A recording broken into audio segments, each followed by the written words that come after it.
I've lost 200 pounds. That's so weird.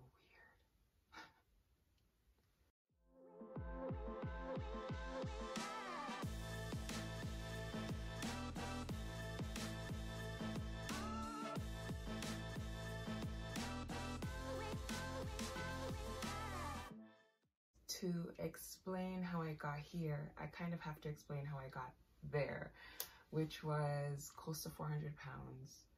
I was a morbidly obese woman, and it was the worst. It was literally the worst. I know now, looking back, I kind of realized that I was raised by a feeder. And this was one of those things that, you know, really started my journey and my relationship with food in somewhat of a negative way, even though I know that was not the intent. I know she didn't intend to feed me to make me have a bad relationship with food. But one thing was she fed me based on status, you know, look like, you know, everything's healthy and family's fed and those types of things. And it's such an old school way to think, but you know, that was the mindset. And also culturally, we're kind of known to be like, you know, hey, fatty, hey, girl, you look good in your tight up jeans and, you know, but if it's swell, it is kind of known to be thicker is still attractive. And most other cultures, it's frowned upon. Okay, so it's interesting having that cultural background, but living in Canada. Okay, I was accepted by my family, but outside of that, So I was always uncomfortable. It was always awkward. It was always like, where are we gonna put the big girl, you know? You know, as high school came along, I, you know, crept up in size. It was an unhealthy relationship with food, where you're using it as either a crutch or excuse or even for celebratory reasons, but then you give yourself that excuse to celebrate a lot, you know, whatever the case may be. It's just unhealthy. My weight climbed and it climbed, and there's an odd time I'd lose a few pounds here and there, but honestly it was like when I was up at the cottage or on a lodge somewhere for a month, you know, like away from those foods.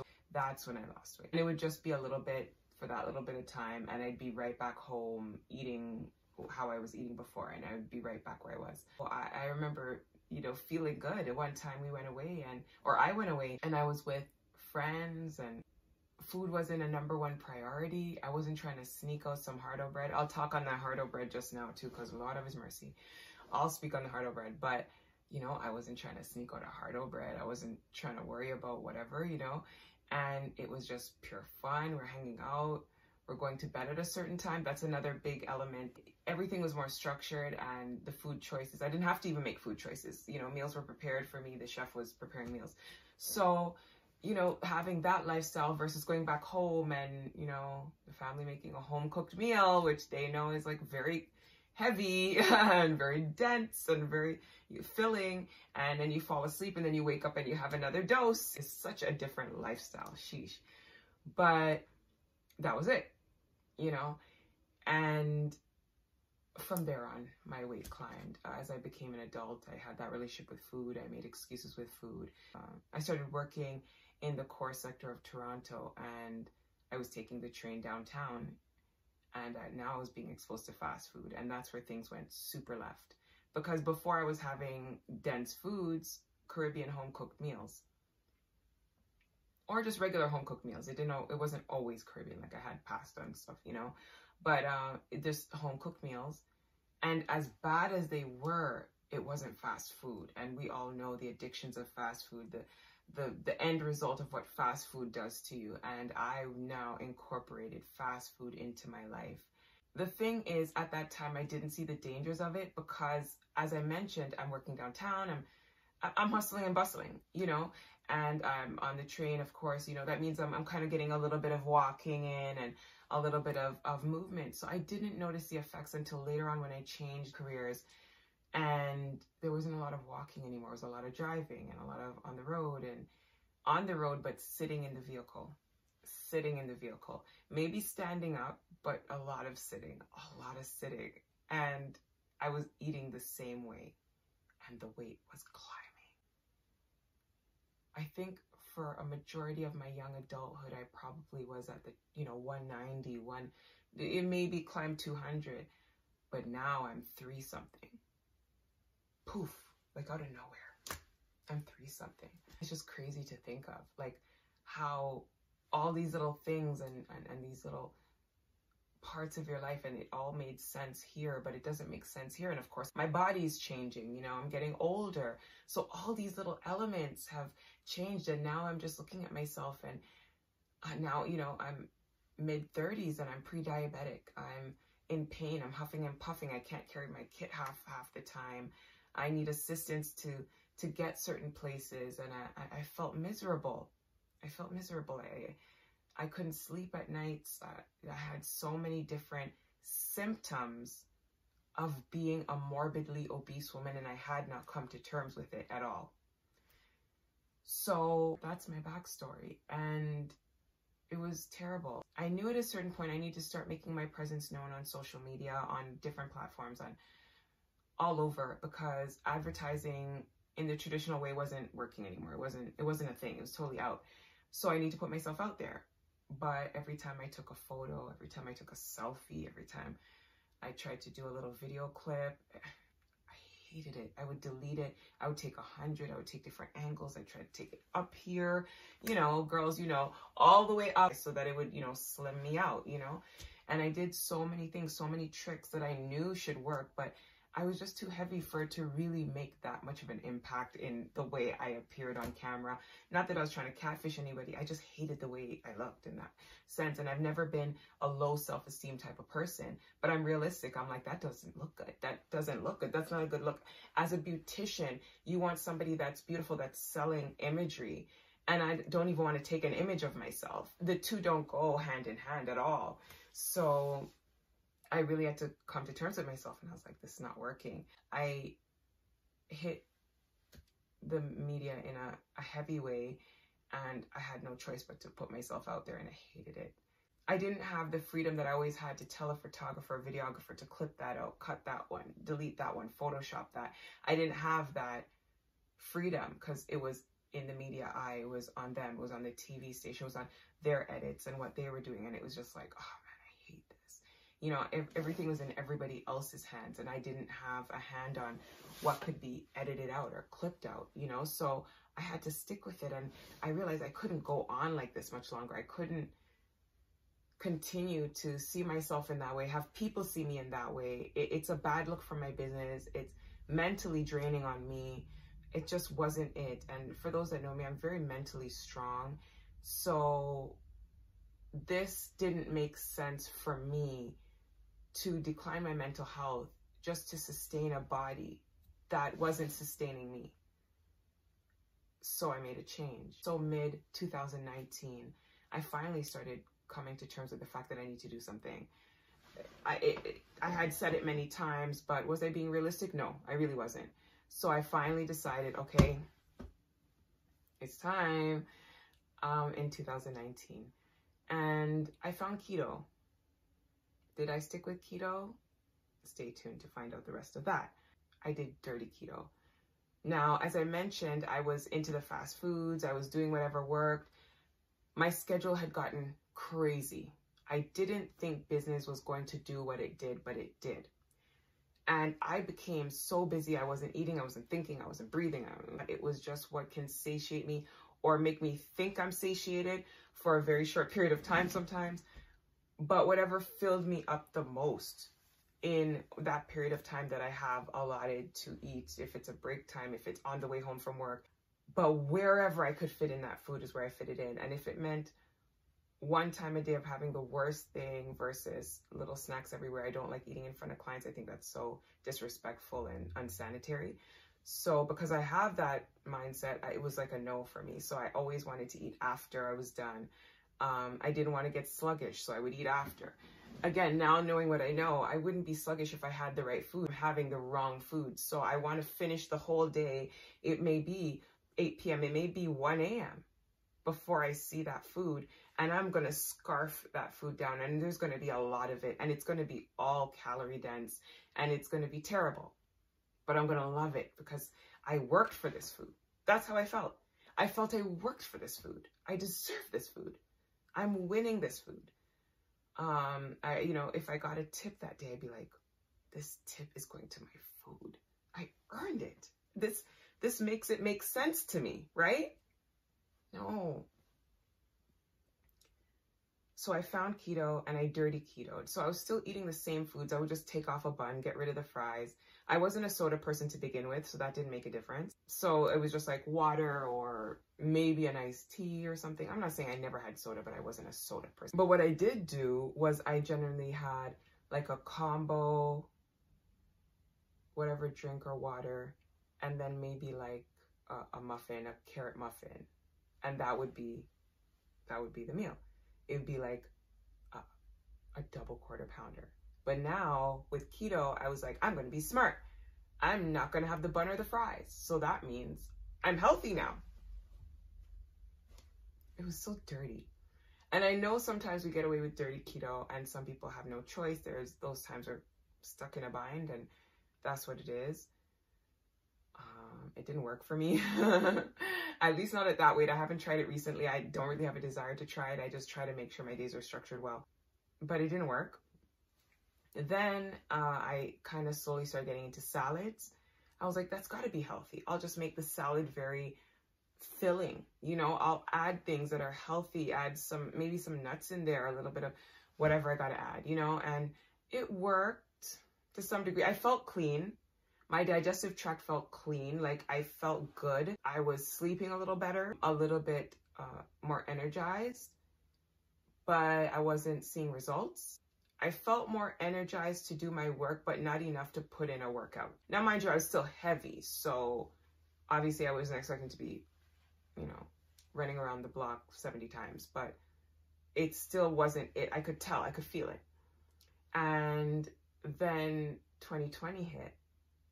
I had lost some weight, but it wasn't a lot. And it was here and there. It'd be like 5 pounds and I'd sustain it, which is good. It was great that I was able to sustain it and hold it at that weight. But yeah, you know, when you're at 400 and you lose a couple pounds, and then you kind of get to 350 and you're like, okay, I'm kind of feeling okay. You know, you're taking a couple more selfies. You're kind of seeing your face slim out a little bit and you're like, oh, maybe I'm onto something. Now I look back at those images and I'm like, no, girl, you never made it yet. But I felt good at that time and that was good for me to keep going.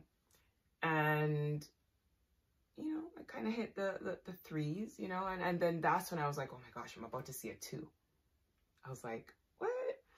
So anyways, I finally get to the 2s. I was in the semi-high 2s and January hit of 2020 and I decided I'm going to get a trainer. I'm going to get a trainer. I'm going to go to the gym. That's it. We're going to be winning, guys. I saw no results. I was so disappointed. I was hurting. I didn't want to vocalize my disappointment as much as it was. I just felt like the amount of time, energy, gas, money that was being put into it, I saw nothing. I didn't feel better. Emotionally, I didn't feel better about my body. I felt I wasn't being heard. So, and I felt the knowledge behind what was being taught to me wasn't knowledge about me. I felt like it was textbook knowledge, things I can read out of a book, but none of it was personal or geared to me, none of it. So when COVID happened, it was the best thing that happened to me. I decided to find me again. Mentally, the whole world was upside down. Physically, the world was upside down. And I knew I couldn't join that bandwagon. The first thing that could attack most of us, the larger majority of us, would be our mental health. And I saw it happening all around me. Mentally, people were dropping like flies around me. People were like, I'm so sad. I'm so depressed. What are you doing? Like, oh my goodness, I'm so hurting right now. I'm so depressed and my family's over there and this is happening and that's happening. And I was like, this can't be me. That's not me. Like, I've got to be the positive light for myself, for my family, and those around me. You know, that's not even me naturally. So I'm not going to let it happen to me unnaturally either. So here we were, 2020. Lockdown happens. I was like, you know what? I started this journey and I'm not going to finish it. And that's what's going to get me through. I knew it. I knew that's what was going to keep me distracted enough, mentally strong enough, and ready for anything that came my way. I kept going and I plowed through.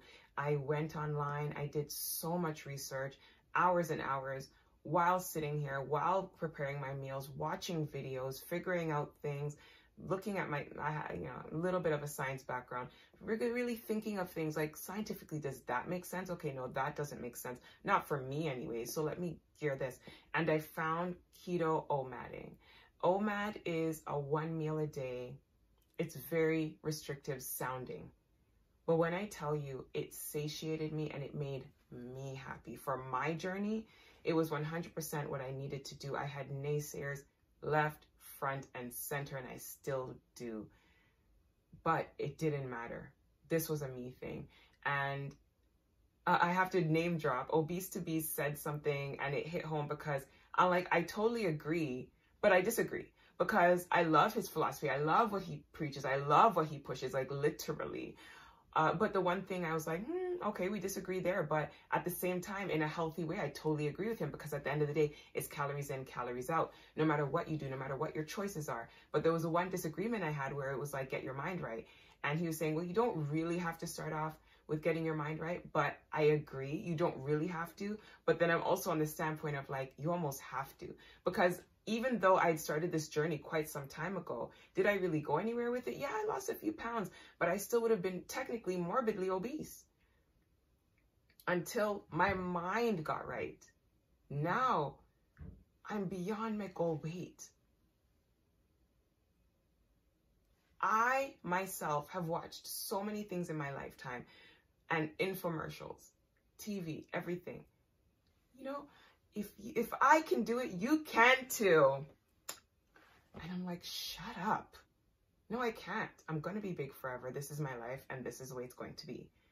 I hated those commercials. I hated those things. And not that I love positivity, but it always seems so fake to me. I'm like, no, I can't. You can't just sell me this thing and I'm suddenly healthy and strong and have energy and suddenly don't want to eat this food. No. It's a mindset. So I just felt like I really had to get my mind right. And that was my journey. So that's why I agreed to disagree with him. I love him all the same though. This was exactly the right fit for me. That very day I found out about OMADing, I did it. Was it hard? It was a little bit. I had a couple hunger pains here and there towards like the later night. If I got my sleeping schedule in order, it was a lot easier because I wasn't up as late. Lockdown was happening, so people were staying up late. There's no bedtime, there's no curfew because we don't have anywhere to go. So we're staying up late, and I realized that wasn't really helping because the more hours I'm up, the more hungry I get. So I was like, well, how about I just kind of gear myself to get up a bit earlier so that way I'm more tired at night. So I did it. And that made the OMADing a lot easier because now I don't have as many hours between each meal. So it's kind of like I lumped my one meal into kind of the middle of the day, the middle of my day, and that's my meal. It's calorie dense. I'm full till a certain point, and I'm drinking water to sustain it. And that's it. It's almost like a full-time water fast with one big meal in the middle. Now, is it a big meal? It doesn't look huge, but is it enriched with all the things I need? Absolutely. Is it keeping me satiated? Absolutely. Am I okay? Am I full of energy? Way more than I was when I was having salads. Can you believe that? I'm having whole fats, whole healthy fats, whole healthy foods, making a meal from it, creating it myself from scratch every single day. And I'm way happier, way more satiated than I was with a full McDonald's combo, way more than I was with a full-on salad that had all the good stuff. And I was having those twice a day at the time. I was two-madding at the time. I did mention that. I was two-madding at the time, having 2 of these heavy salads a day. What I thought were heavy fats, now I realize they weren't. Well, they were heavy fats, they weren't healthy fats. And now, it was a cheat code. It was literally the cheat code. The meal I have now is literally the cheat code. And I'm so happy I found it. Now, I only really stick to one meal. I can be boring a little bit. Like, I'm a really interesting person, but when it comes to my meal now and stuff like that, I can literally eat the same thing every single day for the next 20 years. Like, I'd be okay because I enjoy it. I actually genuinely enjoy it. I did find another combination of things that I've added and it also works. So now I kind of have 2 meals that I work with, but mostly I just have the one because it's my favorite one. And that's it, guys. I drink water for the rest of the day. People keep saying, so what do you have after? I don't know why that's such a question. It's literally the first thing people say. So do you have something after that? And so what do you have as a snack? Are you not understanding? It's 1 meal a day. 1 meal, I sit down and have it, and that's it. There is no snack. There is no after. There is no anything. I drink some water. Up until that time, I drink some water. And I'm still drinking water as I eat, and then I drink some more water. And we keep drinking water, water, water, water, water. And that's the end of the day. And then I go to sleep. So, you know, in the beginning I had teas and stuff like that, but I don't do that anymore. Really just, it's honestly very simple. With that said, guys, that's it. But again, I say, no matter what I did to lose this weight, and I'll say it took off a chunk of 100 and something within a year. The lockdown happened in March of last year, and I've hit my 200-pound weight loss now. But the previous 100 pounds was slowly happening in the background for a steady few years. As I said, it accelerated a little bit in 2019. And then when lockdown happened was when I got serious and I keto OMADed, and I'm still doing that to this day. And I've sustained my weight. I've reached beyond my weight loss goals that I originally had. And now that I'm at this weight, now I can see what's healthy for me. And I'm not going to fall for a belief that, you know, you got to be a thickums to be cute. A lot of people come to me now and they legit are like, what are you doing? What are you doing to do it? I didn't say anything. I just had an interview the other day and she was like, the elephant in the room is, what did you do? Girl, inquiring minds want to know. Whether they're looking to do it or not, people are really confused as to what happened because I look completely different. It's crazy to me. I can't predict the future, but I do plan on staying like this.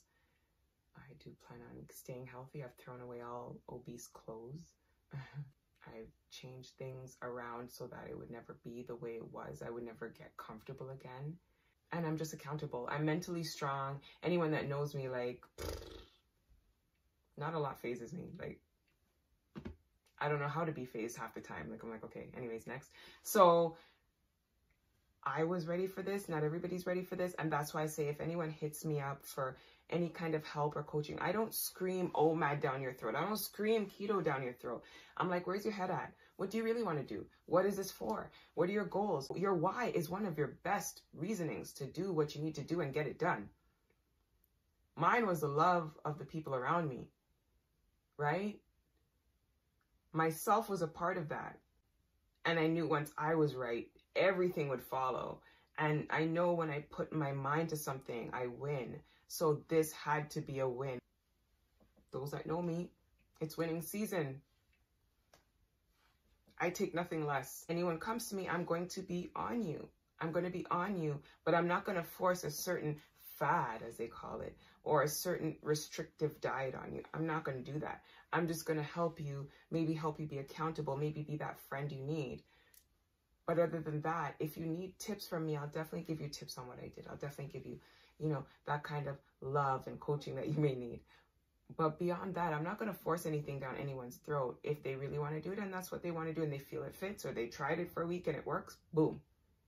I have people in my DMs that are now, I want to say, my team, you know, my little healthy lifestyle team. And they're winning. They're really winning. And I'm so happy to see it. I never thought I could touch this many people. But I figured, as another interviewer actually told me just a little over a month. Has it been 2 months yet? I don't know. She said, it's time. She said, you're so private. I know you're a Sagittarius. You want to keep to yourself. You want to do your own thing. Da, da, da, da. But she said, Pureness, it's time. Your community needs you, which I know they're DMing me. They're DMing me, asking me for the cheat codes. But your community needs you. People that know you will gravitate towards your story more so than someone on the net. And that's true. That's true. I do believe that. They'll understand it more. They'll relate to it more. They'll be able to feel they can come to you. It's time, because we're losing people. We're having people passing away in this local community due to being morbidly obese. We are losing people. It's not a joke anymore. So I had to remove the privacy that I'm so used to being in, just keeping private all day long, all night long. I had to remove that, remove the privacy. It's not easy, but I'm here. I'm telling my story. 200 pounds down. We're all human. We all make mistakes. And I mentioned earlier about the hard-o bread. Like, I still can't have hard-o bread in the house, bro. I can't. Like, that's my trigger food. And I realized because from so early on, that was the food that was like, oh, you're doing well? Okay, Saturday you're going to get a hard-o bread. We're going to Linstead Market. Trust me, we're going to get hard-o bread. Hard-o bread. What? You did nice? You can put jam on the hard-o bread this time. Come on.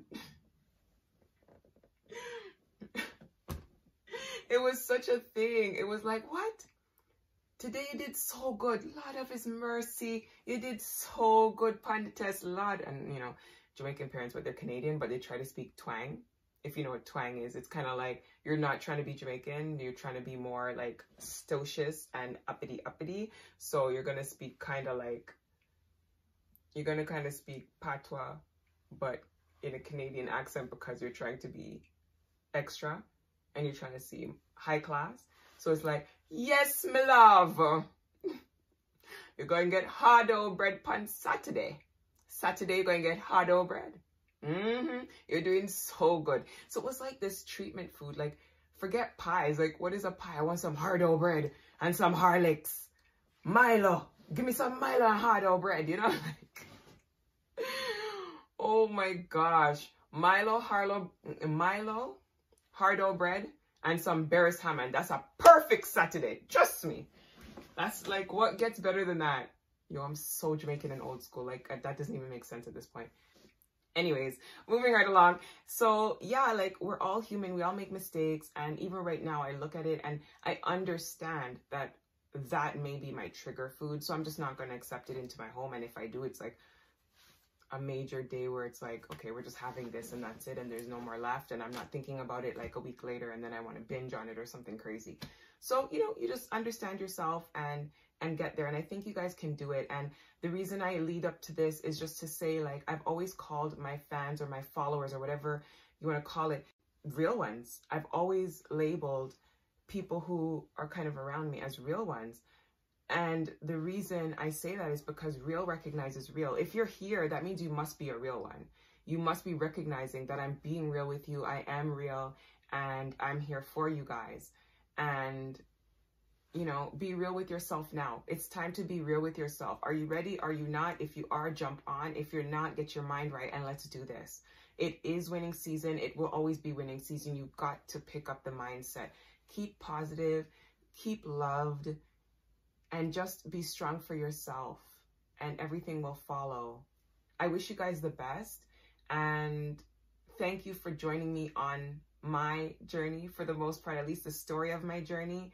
And I wish you your own successes. I really do. I want to see you guys thrive. Stay real, real ones, and I'll talk to you soon.